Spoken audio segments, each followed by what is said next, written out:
Hello बच्चों, let's read the question. The question says state in the following cases whether the motion is 1, 2 और 3 dimensional. अब case हमें given है अर्थ revolving around the सन।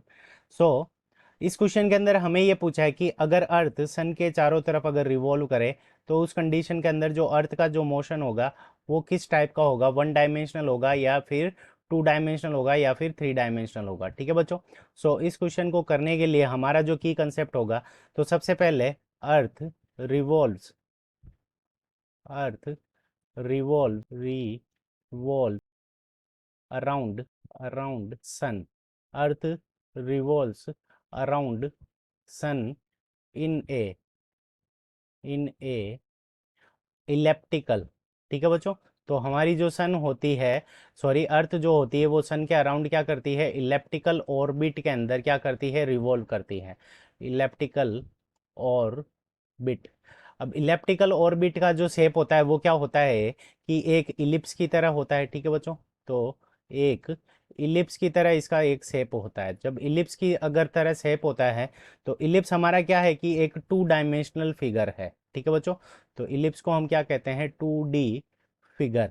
अब 2D figure होता है तो इसका मतलब हमारा जो मोशन होगा वो क्या होगा, 2 डायमेंशनल होगा। ठीक है बच्चों। और इसको हम विद एग्जांपल समझ लेते हैं। सो ये हमारा क्या है, सन है। ठीक है बच्चों।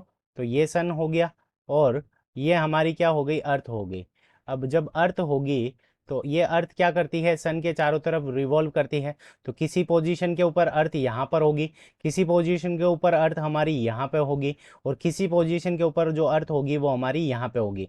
तो देखो दो डायरेक्शन के अंदर चेंज हो रहा है। एक तो अगर इसको हम एक्स डायरेक्शन माने और इसको ऊपर वाली को अगर हम वाई डायरेक्शन माने तो एक्स और वाई दो चीज़ों की वैल्यू हमारी क्या हो रही है, चेंज हो रही है। तो इसका मतलब जो मोशन होगा वो हमारा क्या हो जाएगा, 2 डायमेंशनल मोशन हो जाएगा।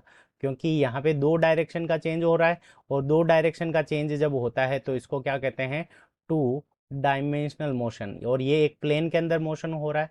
सो इसलिए भी इसको क्या कहते हैं, 2 डायमेंशनल मोशन कहेंगे। सो 2 dimensional motion is the correct answer of this question. I hope you understood it well. Best of luck. Thank you.